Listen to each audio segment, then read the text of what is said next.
네, 안녕하세요. 박중사입니다. 자, 현재 시간은 2023년 11월 5일 저녁 7시 29분 지나고 있습니다.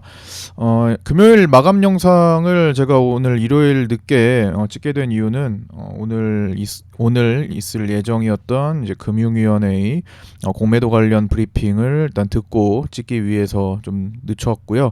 일단 제가 금융위원회의 브리핑을 다 듣고 나서 좀 정리를 한 뒤에 지금 녹화를 하는 것이니까 일단은 지난주에 대해서 한 주 정리하는 마감 시황에 대해서 간단히 언급하고 그 다음에 이제 공매도와 관련된 내용을 좀 정리하는 뭐 그런 방식으로 오늘 영상을 녹화할까 합니다.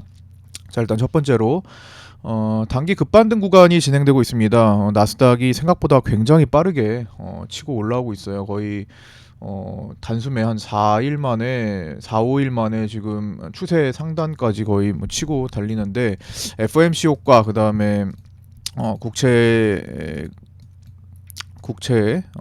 금리가 급락하면서 나타나는 현상들 뭐 생각보다 너무 빨라가지고 이거를 가지고 뭐 어떻게 받아들여야 될지는 일단 추세 상단에서 뭐 체크를 해봐야 될 것 같아요. 그대로 뭐 넘어갈지 아니면 여기서 막혀가지고 떨어질지. 우리는 사실 준비가 안 된 상태에서 나스닥 때문에 이제 갑자기 치고 같이 올라오는 상황이었는데 또 이 상황에서 우리도 좀 생각보다 빠른 급반등이 나왔잖아요. 생각보다 좀 강한 급반등이 나온 상태에서 또 일요일에 갑작스럽게 뭐 갑작스러운 것도 아닌데 어쨌든 시행 일정이 좀 빨라졌죠. 공매도 금지 조치가. 그래서 월요일에 생길 수 있는 어떤 변수값이 상당히 많아졌습니다. 그래서 일단은 나스닥의 움직임, 그다음에 우리 야간 선물이 금요일에 322.35까지 올라가면서 0.86%가 이제 크게 상승했는데 제가 처음에 이제 말씀드렸던 우리 증시 선물의 추세대 상단 이제 외국인들이 대비를 해둔 지점이 선물 지수로 323.70이라고 말씀드렸죠. 요 갭을 전체적으로 메우는 요 자리 정도까지는 열어둘 수 있는 환경이다. 외국인들도 준비를 좀 해지를 좀 해놨고 해가지고 근데 그 지점이 뭐 거의 다 올라온 상태 같아요. 그래서 과연 공매도 효과와 그다음에 나스닥 효과가 월요일에 어떻게 작용할지 일단은 장 초반에 조금 신중히 좀 체크해볼 필요가 있게 되었습니다. 근데 공매도에 대해서는 조금 이따가 제가 좀 풀어서 말씀을 드릴 거고요. 일단 나스닥은 FOMC에 이어 뭐 이제 금요일에 발표된 고용 지표도 이어인데 그죠. 고용 지표도 부진하게 나오면서 추가 금리 인상 가능성을 대폭 낮췄죠. 그래서 시장은 환호했고요. 페드워치에서 이제 12월 금리 인상 확률이 95%로 급등을 하는 모습을 나타냈습니다. 선물에 참여하는 개인들의 수급도 숏 포지션으로 뭐 거의 한 80% 가까이 급등하면서 며칠간 갑자기 크게 몰린 모습입니다. 그래서 이런 수급들이 우리나라에 비해서는 나스닥이 굉장히 빠르게 변하고 있다라는 것도 이제는 시장 반응을 좀 체크해 볼 내용이고요. 그래서 나스닥 기준으로는 이제 당분간은 큰 하락의 위험에서는 벗어나서 충분한 반등 구간을 볼 가능성이 생겼고 뭐 추세에 막히더라도 뭐 급락으로 전환되기보다는 어느 정도 시간을 좀 끄는 방식으로 가지 않을까 생각도 듭니다만 뭐 너무 빨리 올라가가지고 또 시장이 어떻게 또 변화를 나타낼지 일단은 한 며칠 정도는 좀 지켜봐야 될 필요성이 좀 있습니다. 이제 CPI 발표도 있고 또 11월 중순에는 미국 또 셧다운 이슈가 또 불거질 수 있으니까 또 좀 조심해야 되지 않나 이렇게 생각을 해봅니다. 일단 안정될 때까지는요. 우리 국장은 우리 자체 수급은 아직 미국에 비하면 거의 따라오지 못하는 모습이에요. 외국인은 기존 선물 누적 매도 여전히 지키고 있죠. 뭐 금요일에도 뭐 누적 매도량을 보면은 자 요거 잠깐만 체크하고 올게요.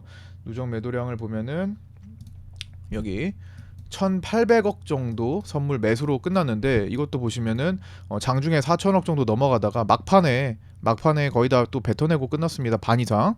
이게 목요일에도 4천억 정도 사다가 마지막에 또 비슷하게 다 뱉어냈고 마지막이 아니라 오후장에 좀 뱉어냈었죠. 근데 금요일은 마지막 쪽에 3시 넘어가지고 급격하게 단타로 끝나는 매수 포지션의 단타 거래, 그다음에 매도 포지션의 이제 손절 거래, 뭐 이런 것들만 나타낸 그냥 모습이었고 전체 누적량은 뭐 크게 변하지 않았습니다. 3조 원대 중후반 급으로. 그래서 외국인은 이제 기존 선물 누적 매도에 대해서 상승시 리스크를 관리하고자 최근 반등의 손절을 적극적으로 진행하고 있고요.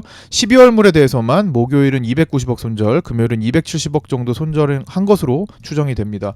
그래서 시장의 최저점을 갔을 때 대비해 가지고 선물에서만 우리 장으로 볼게요. 선물에서만 수익을 한 1,300억 정도 반납한 효과가 벌써 생겼습니다. 이거 월요일에 갭 뜨면요, 외국인들은 수익을 또 400억 이상 또 뱉어내면서 시작할 가능성이 높아져요. 그러면은 거의 다 반납하는 게 또 이 지점 되면은 외국인들 수익 다 반납하거든요. 과연 지난번에도 여기서 외국인들 수익 다 반납했던 지점이에요. 여기도 다 반납했던 지점이에요.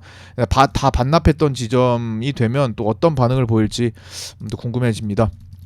어쨌든 외국인들의 누적 포지션에 신경 써야 될 것 같고요. 그래서 최근에 또 이제 반등에 대한 그런 생각은 또 외국인들이 고려하지 않고 있나라는 건 또 아니에요.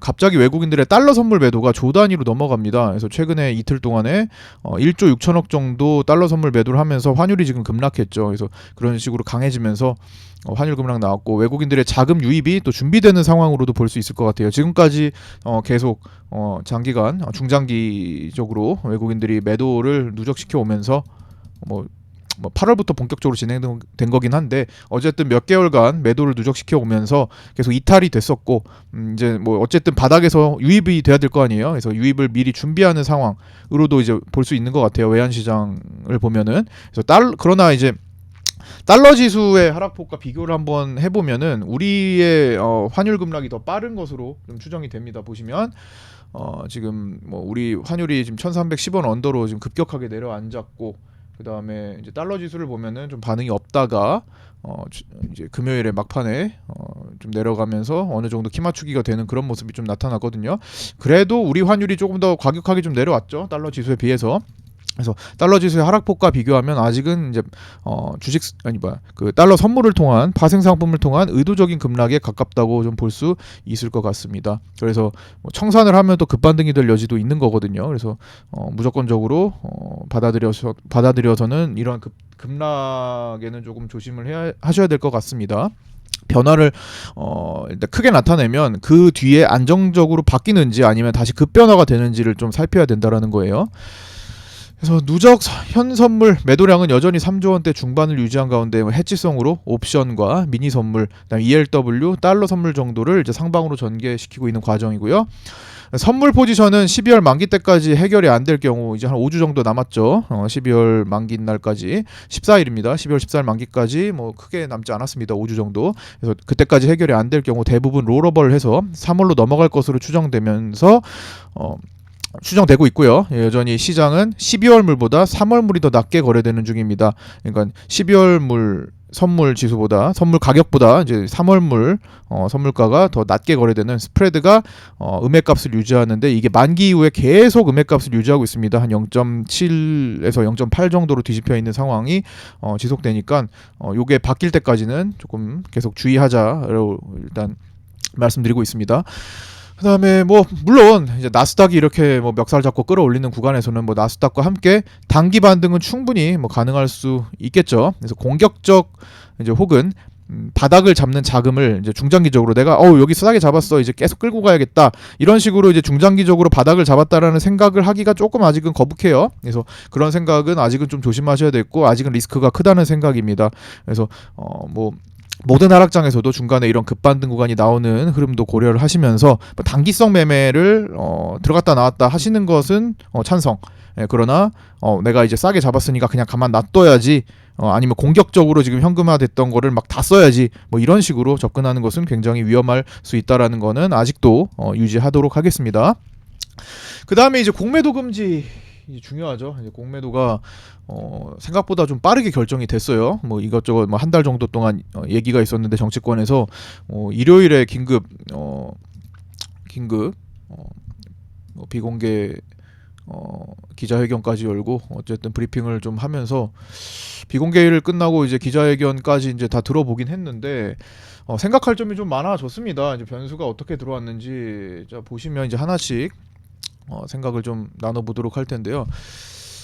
일단 결정은 이제 6월 말까지 공매도 금지를 시행하고 공매도 그 사이에 이제 공매도 정책에 대한 손을 보겠다고 했습니다. 그다음에 예외적으로 시장 조성자나 유동성 공급자들에게 대해서는 그 차익 공매도를 허용한다. 뭐 이런 것도 있고요. 그다음에 중간에 이제 기자회견 중에 이제 나온 질문인데 약간 얼버무리더라고요. 뭐 잘 알지 못하는 것 같더라고요. 그 현재 공매도가 진행됐던 현재 포지션은 어떻게 할 것인지, 내일부터 뭐 유지를 해도 되는 건지 아니면은 청산을 해야 되는 건지, 요게 되게 중요하거든요. 사실 현재 공매도 포지션이 만약에 청산을 해야 된다라는 관점으로 가면은 빠르게 쇼커버링을 하려고 지금 난리가 나겠죠, 시장이. 그러고 나서 외국인들이 이탈을 할 가능성이 높겠죠, 실질적으로. 근데 거기에 대해서는 아마 이제 소급 적용을 하지 않는다라고 이렇게 표현을 했는데, 어쨌든 기존 공매도는 기존 공매도인 거고 이제부터 신규만 못 한다, 이렇게 되는 것 같습니다. 신규, 그것도 이제 시장 조성자는 제외하고. 원래 이게 참 눈 가리고 아웅이에요. 뭐 그래서 지금 뭐 정치권 표심 얻기 위한 뭐 그냥 일단 미봉책 정도 아니냐, 뭐 조삼모사 아니냐, 뭐 이런 얘기들이 많은데 실제로도 그럴 것 같습니다. 어쨌든 공매도 정지 기간 동안, 중지 기간 동안 어떻게 이 제도를 개선시킬 것이냐에 대한 질문에는 또 아직은 뚜렷하게 없습니다. 계획이. 이제부터 만들어 가겠다. 이제부터 논의해가지고 만들어 가겠다, 뭐 이렇게 얘기를 하더라고요. 어쨌든 임시 조치인 것 같고요. 뭐 하도 원성이 많으니까 뭐 집회까지 한다고 하대요. 보면 일정 보니까. 그래서 그런 일단 잠재우기 전략이 아닐까 생각해 봅니다. 어쨌든 우리나라만 이제 글로벌 트렌드에 이제 벗어나서 우리나라만 시행하는 것도 사실 조금 찝찝하기도 한데요. 뭐 하나씩 다시 한번 내용을 풀어봐 보면, 어쨌든 기자회견을 들어보니까 일단은 전면 금지는 아니죠. 일단 금지하고, 일단 전면 금지는 아니죠. 일단 금지하고 금지 기간 동안 제도 개선을 추진하는데, 이제 구체적으로 어떻게 공매도 제도를 개선할 것인가에 대해서는 이제 생각해보고 찾아보겠다고 하는 정도입니다. 이제 향후에 논란이 반복되지 않도록만 하겠다, 뭐 그런 것 같고요. 일단 뭐 보면은 6일에 공매도 특별조사단을 출범시켜서 글로벌 투자은행 글로벌 IB를 전수조사해서 불법 공매도를 강력하게 처벌하겠다. 여기 한 20명 정도 이제 구성한다고 하죠. 그래서 뭐 구체적인 계획은 아직은 없는 것 같다 정도로 이제 들 수 있을 것 같고요. 그다음에 뭐 4가지 정도로 이제 요약을 해봤는데, 일단 기울어진 운동장 논란을 해소하겠다. 그래서 개인과 기관의 차입 조건 차이를 축소 하는 것을 검토하겠다. 요게 이제 사실 필요한 내용 중에 하나죠. 이거하고 전산화가 되게 필요한 내용이긴 합니다. 그래서 그 내용을 이제 검토를 하는데, 이제 구체적인 내용은 아직은 이제 고려한 게 없다, 이 정도 이고요. 그다음에 불법 무차입 공매도를 실시간 차단하는 시스템을 모색하겠다. 그다음에 불법 무차입 공매도에 대해서 무관용 원칙을 적용하겠다. 글로벌 투자은행 전수조사 실시 처벌 강행, 11월 6일부터 공매도 특별조사단 20여 명을 구성하겠다, 뭐 이렇게 정해놨고요. 이제 대신에 시장 조성자 및 유동성 공급자, 즉 LP의 차익 공매도는 예외적으로 허용하겠다. 이거는 뭐 항상 있었던 일이에요. 우리가 공매도를 금지할 때 항상 이 부분은 이제 숨기려고 하는 경우도 많은데, 어쨌든 기관들 이제 시장 조성자 역할을 하는 기관들은 차익 공매도에 대해서는 허용하겠다라는 거고, 실질적으로 이들이 하는 역할이 은근히 큽니다. 그래서 공매도 금지 효과가 단기적으로는 일단 시장이 환호하면서 돈이 들어올 수 있기 때문에 단기적인 급반등은 나올 수 있을 것 같은데, 이게 유지가 될지까지는 솔직히 모르겠어요. 그래서 그거에 대해서 좀 이 뒤로 좀 이야기를 나눠볼게요. 시장 조성자 업무를 맡은 이제 증권사들 한번 따져보려고 하는데, 코스피 8곳과 코스닥 8곳입니다. 현재는 그 중에서 원래는 더 많았는데 최근에 이제 과징금 과다 등 무리한 제재에 증권사들이 이 시장 조성자 지위를 반납하려 하는 중이었어요. 과징금도 많고 자꾸만 이제 너무 감시한다 해가지고, 최근에 코스피에서는 신한투자증권이 최근에 이 시장 조성자 역할을 포기했죠. 업무 중단하고, 코스닥에서는 신한과 하이투자증권이 업무 중단을 했습니다. 그래서 남은 이제 시장 조성자들은 코스피에서는 미래에셋, NH 투자증권, 그다음에 메리츠 증권, 그다음에 이베스트 투자증권, 신영증권, 교보증권, IMC 투자증권, 하이투자증권 이렇게 지금 시장 조성자 역할을 하고 있고요. 코스닥에서는 뭐 여기까지는 다 똑같고 하이 대신에 이제 DB 금융투자가 담당하고 있습니다. 이들은 뭐 예외적으로 이제 할 수 있는데 이들이 문제가 되는 거는 이거 업틱룰 예외 조항까지도 있기 때문인데요. 일단은 요거 살피기 전에 요 자료를 한번 보고 업틱룰이라는 게 있어요. 이제 공매도를 할 때는 호가를 어떤 식으로 하냐. 뭐 예를 들어서 지금 영풍재즈는 공매도 없으니까 삼성전자를 이제 공매도를 한다. 이렇게 봤을 때 이제 업틱룰 시장 조성자들 포함해가지고 일단 기본적으로 업틱룰이 적용됩니다. 그래서 공매도를 할 때 여기를 눌러서 할 수가 없어요. 그래서 최소한 현재가에서 위에다가 호가 주문을 내야 된다라는 조항입니다. 그러니까 찍어 누르는 역할을 하지 않기 때문에 사실상 업틱룰을 적용을 받는다면은 공매도 자체가 주가를 누르는 것은 아니에요. 공매도가 주가를 누른다고 생각을 하면 일단은 뭐 일부는 또 틀린 말이 됩니다. 뭐 그런 역할을 하는 경우도 있긴 하지만 그래서 기본적으로 공매도가 주가를 누르는 것보다는 주가가 떨어질 가능성이 높다고 생각하는 것을 미리 공매도를 해두는 것이라고 볼 수가 있겠죠. 그리고 실질적으로 주가를 하락하는 거는 현물을 가지고 때릴 때, 그렇죠, 하락하겠죠. 미리 파생, 뭐 주식 선물이라든가 공매도 같은 걸로 세팅을 해놓고 하락 포지션을 세팅을 해놓고 가지고 있는 현물을 가지고 실질적으로 누르는 게 더 떨어뜨리는데 역할을 크게 하는 거겠죠. 근데 이제 이런 업틱률 예외 조항들이 있어요. 또 보시면. 업틱룰 예외 이것 때문에 이 지금 업틱룰 그러니까 즉 밑으로 깔아 내리는 공매도가 시장 조성자로부터 일부 허용이 되기 때문에 이거를 지금 문제를 또 삼는 거잖아요. 보시면 2019년까지의 자료긴 하지만 2019년까지 예외 호가 건수 그러니까 밑으로 깔아서 내릴 수 있는 그 공매도 호가가 지금 1000만 건이 넘어갔습니다. 그래서 지금은 저 늘었죠. 그 다음에 예외되는 거래 대금 보시면 15조까지 2019년에 19조 15조 이렇게 늘어난 모습을 볼 수 있습니다. 그 예외 조항들을 보면요. 각종 차익 거래를 위해 매도하는 경우 아니 금융투자들은 원래 차익 거래를 주로 하는데 이 차익 거래 를 위해서 주식 선물이라든가 같은 차익 거래를 위해서 매도하는 경우는 업틱룰을 지키지 않아도 된다. 그 다음에 ERW, ETF, ETN의 유동성 공급자가 해지를 위해서 매도하는 경우 차익 거래와 해지를 위해서 업틱룰을 위반하면서 공매도를 때리는 것은 오케이 허용한다라는 겁니다. 그래서 실제로 최근에 LG에너지솔루션 등은 업틱룰 예외 조항으로 실제로 밑으로 호가 주문을 깔아서 누르면서 떨어뜨린 경우가 상당히 많았어요. 주가가 내려갈 때. 그래서 이런 것들이 실제로 문제가 되는 거죠. 그래서 뭐 예외 조항이 있어서 뭐 이런 것까지 이번에 금지를 시킨다 하면은 정말 획기적인 뭐 공매도 중단 효과가 있을 거라고는 봅니다. 뭐 외국인들이 뭐 나중에 뭐 우리 시장을 떠나냐 마냐는 이제 그 다음 문제고요.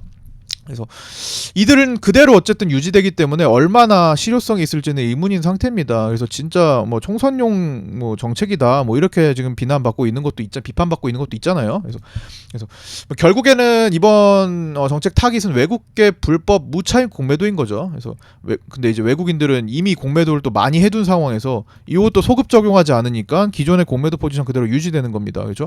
공매도를 많이 해둔 상황이에요. 근데 이제 신규 공매도를 또 못한대. 그러면 외국인들은 어떤 방식으로 이제 앞으로 풀어갈지 한번 고민을 해보셔야 될 것 같습니다. 그래서 어쨌든 뭐 요 뒤에는 요 내용에 대해서는 또 제가 여러 가지 또 사례를 또 밑에 또 들어드릴 거예요.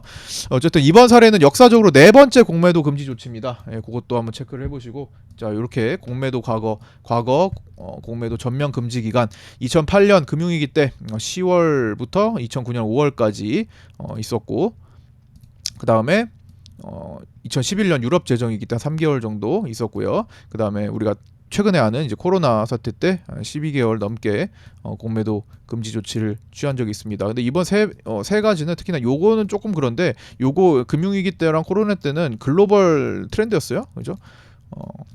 뭐 특히나 코로나 때는 모두가 이제 전 세계적으로 공매도를 일시적으로 금지 조치하고 우리나라가 아직도 풀리진 않았지만 제대로는 전면은 풀리지 않았던 시기였잖아요.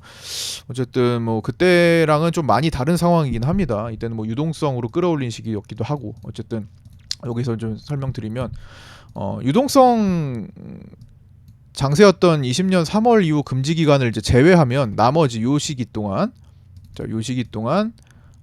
어떻게 됐었냐? 공매도 금지 기간 동안에 어쨌든 바닥을 잡으려는 움직임은 좀 보여줬었습니다. 과거의 사례를 살펴보면 요거 차트로 한번 좀 살펴볼까요? 어떤 시기였는지 보시면 2008년 10월부터 2009년 5월이에요. 코스피로 놓고 좀 볼게요. 코스피로 놓고 보면 자, 이 시기입니다. 쭉 놓고 보면 2008년 10월부터 2009년 자, 5월 요 시기거든요. 자, 공매도가 처음에 중단되고 나서 바로 시장이 뭐 올라왔냐? 10월부터 그건 아니에요. 얘가 저점을 이제 10월 27일까지 찍어냈습니다. 이 전에 이제 공매도 금지 조치를 한 다음에 이게 나왔어요. 급반등이 나왔었죠, 시장이 급반등이 나오고 나서 한 번 더 떨어졌습니다. 그래서 급락을 그때 진짜 제가 가장 요때 가장 서브프라임 때 정말 피해본 사람들이 많았던 시기가 여기라고 말씀드렸잖아요. 이게 급반등이 엄청 셌어요. 이게 그날 마이너스 9% 갔다가 마이너스 4% 끝나고 코스피가 그 다음에 플러스 4%를 가고 그 다음 날에 플러스 6%를 갔습니다. 시장이 상당히 급반등이 셌죠. 그래서 여기가 이제 시장이 이제 하락이 끝났나 보다라고 얘기를 하면서 이제 굉장히 롱 베팅을 크게 레버리지를 써가지고 막 크게 베팅한 사람들이 정말 많았단 말이에요. 그러고 나서 여기서 다 무너진 거죠. 여기서. 그래서 그때도 이제 공매도 전면 금지를 하고 나서 추가적으로 더 떨어지는 구간이 급락하는 구간이 있었고 그 뒤에도 바로 올라오지 않고 바닥을 잡는 흐름은 이제 나왔다라는 거. 그리고 5월 이제 그 이후에는 이제 반등을 시작하니까 이제 풀렸고요. 유럽 재정 위기 때도 자, 2011년 8월 이때죠. 2011년 8월 이 시기에도 보면은 3개월 정도 짧게 했었는데 그게 시행되고 나서도 추가적으로 이만큼 더 내려갔습니다. 그렇죠? 이만큼 더 내려갔어요. 물론 중간에 여기도 또 반등이 나와요. 반등이 강하게 나옵니다. 그래서 마치 끝난 것처럼 느껴지지만 한 번 더 지하를 뚫고 내려갔었다. 뭐 이것도 이제 적지 않은 수준입니다. 이게 요날 보면은 뭐 2.64, 3% 내려갔던 거고 그 전날도 6%가 내려간 시장이 여기 보면 코스피가 6%가 5.73 하락한 날입니다. 3%, 5.73 그다음 3%또 내려가니까 무너지는 게 굉장히 강했죠. 그래서 그 뒤에 좀 진정이 됐다. 라는 거고요. 뭐 코로나 때는 유동성 장세였기 때문에 그리고 전체 다 글로벌 표준이었기 때문에 공매도 금지가 그래서 그때는 유동성 장세로 이제 밀어붙였던 거고 이때는 공매도 금지 조치 이후로 계속 올라왔던 때입니다. 최근에 이제 사람들이 이제 그걸 기억하면서 공매도가 금지되면은 계속 이렇게 그때처럼 올라가지 않을까 이런 생각을 또 하는 거죠. 시장 자체가 유동성 공급량이 다른데요. 이제 그래서 포지션도 다르고 이때는 외국인들이 강력한 롱 포지션을 구축하고 있었던 때고요. 자, 어쨌든 바닥을 나중에는 이제 잡으려는 모습을 분명히 보여주긴 했습니다만 2008년과 2011년대 시행 초기에는 더 추가 하락이 분명히 있었다라는 겁니다. 그러니까 기존의 공매도가 많았던 것을 바로 상환을 해야 되는 상황이 아니라면 그 포지션의 수익을 극대화하기 위해서는 한 번 더 어떻게든 현물 가지고 떨구는 게 우선일 수가 있다라는 겁니다. 그래서 그런 관점도 생각을 해보셔야 돼요. 무조건적으로 환호할 게 아니라 일단 한 번 더 지켜볼 필요성이 있다라는 겁니다. 상황을요. 그래서 보시면 이제 공매도가 이미 크게 잡혀 있는 상황 속에서 이제 공매도를 해둔 외국인과 기관들의 선택은 이제 몇 가지가 있게 되겠죠. 자, 이렇게 빠르게 상환을 일단 하고 포지션을 상승하는 방향으로 전환하는 거. 그러면 시장은 개인들이 원하는 대로 굉장히 빠르게 급등이 더 추가적으로 나올 수가 있겠죠. 그래서 그러면서 상승 랠리가 갈 수도 있는 거고요. 어쨌든 공매도 포지션을 더 이상 못하는 상황에서 상환하기로 결정을 한다면 이제 그렇게 된다라는 거고 외국인들이 이제 기존의 공매도 상당히 많은데 기존 공매도의 이익 극대화를 위해서 주식 선물 등 통해 추가 급락을 시키고 그 뒤에 상환할지 말지를 결정하는 방법도 있겠죠. 그래서 주가 지수를 하락시킬 수 있는 방법은 공매도뿐만이 아니라 주식 선물 등 다양한 방법이 있죠. 그래서 주식 선물을 매도하고 실질적으로 보유 현물을 팔아버릴 수도 있는 거고, 실제로 이게 더 매도 하락 효과가 큰 겁니다. 공매도는 아까도 말씀드렸지만 그 업팅룰 조항을 지켜야 되는 경우라면 일단 위에다가 하락할 만한 종목을 미리 세팅을 하는 개념이기 때문에 실질적으로 주가를 내리는 역할은 다른 쪽이 더 크다라는 겁니다. 그래서 그리고 특히나 이미 주식 선물이 없는 많은 종목은 공매도가 현재도 이루어지지 않고 있습니다. 그래서 뭐 그런 것들, 뭐 공매도로 종목이 떨어졌어요. 그럼 공매도가 없는 종목의 하락은 어떻게 설명할 건데요, 그죠? 그래서 무조건 공매도 때문에 주가가 다 망가졌다, 이렇게 모든 종목을 일률적으로 또 바라보는 것은 또 지금 또 오판하고 있는 거다라고 또 볼 수 있고요. 그다음에 아까도 말씀드렸지만 이제 지난 공매도 전면 금지는 글로벌 트렌드여서 외국인들의 반감이 나오지 않았죠. 뭐 그게 어찌 보면은 뭐 당연히 받아들여지는 상황이었으니까, 코로나 때는 2020년 3월 때는요. 이번에는 또 우리만 이제 공매도를 금지시킨다면 외국인들은 이탈 가능성도 배제할 수 없습니다. 요게 이제 증권계에서 좀 걱정하는 부분이기도 하죠. 실제로도 그게 충분한 사유가 될 수도 있고요. 최근에 외국인들이 특히나 싱가포르는 또 이 틈에 공매도 전면 허용을 또 하기로 했어요. 그래서 뭐 외국인들이 최근에 우리나라 시장에 요구하는 것 중에 하나가 공매도 전면 개방이었습니다. 코로나 때 일부 금지시켜 놓은 거를 다 풀어달라. 선진국 증시 가려면 일단 기본적으로 그거 해달라 했는데, 이걸 또 반대로 가는 거잖아요. 그래서 외국인들이 또 어떻게 나올지 참 좀 지켜봐야 될 상황입니다. 어떤 확신도 지금 들기가 어려워요. 그래서 만약에 현재 외국인들의 종합 포지션이 누적 하방이 아니었다면 외국인들의 쇼커버링으로 시장을 크게 상승시키는 데는 유리할 것으로 또 생각은 드는데, 지금 현재 외국인들의 종합 포지션이 굉장히 큰 하방이잖아요. 누적 매도량이 3, 4조 원대를 보기가 어려운데, 최근에 계속 8월 이후로 계속 이런 식으로 3, 4조 원대 매도를 유지하고 있으니까, 이런 상황 속에서 반발감이 생길 수 있는 공매도 금지라, 글쎄요, 어떻게 나올지 좀 걱정이 되기도 하는 부분이기도 합니다. 또 그런데 뭐 긍정적인 건 없냐? 뭐 그렇지 않습니다. 외국인들이 우리 장을 이탈하기보단 유지하는 쪽을 선택할 가능성도 충분합니다. 외국인들이 이런 결정을 했다고 하더라도, 우리 당국이 이런 결정을 했다고 하더라도 우리 시장을 다 떠나버리느냐? 또 그렇지 않을 수 있다라는 거죠. 공매도 금지 조치 이야기가 나오고 이게 갑자기 결정된 게 아니라 한 달 정도는 얘기가 나왔던 거잖아요. 이렇게 할 거다, 이렇게 할 거다, 이렇게 할 수 있다, 이런 식으로. 그래서 그 얘기가 나오고 나서 최근에 달러 선물 매도가 극대화되면서 환율이 빠르게 내려왔죠. 그래서 외국인들이 자금이 유입되기 좋은 환경으로 우선은 바꿔 놓고 있는 거긴 합니다. 그래서 그런 점도 이제 들 수 있고요. 자, 하지만 그래도 자, 보시면 이제 현재 우리나라가 지속적으로 MSCI 선진국 지수 편입을 위해 제도 개선의 노력을 이어오고 있는 시기였던 거고, 특히나 올 12월 14일부터 시행되는 이거 외국인 투자자 등록제 폐지, 요게 한 30년, 92년부터 30년 넘게 시행되던 건데, 이거를 이제 12월 14일부터 폐지합니다. 그래서 외국인들은 우리나라에 일단 투자하기 위해서 복잡한 절차가 30년 동안 필요했었어요. 그래서 지금까지는 금감원에 서류 제출하고 인적사항 등록하고 투자자 등록번호 아이디 발급해가지고 증권계좌 개설하고 이런 복잡한 절차가 필요했습니다.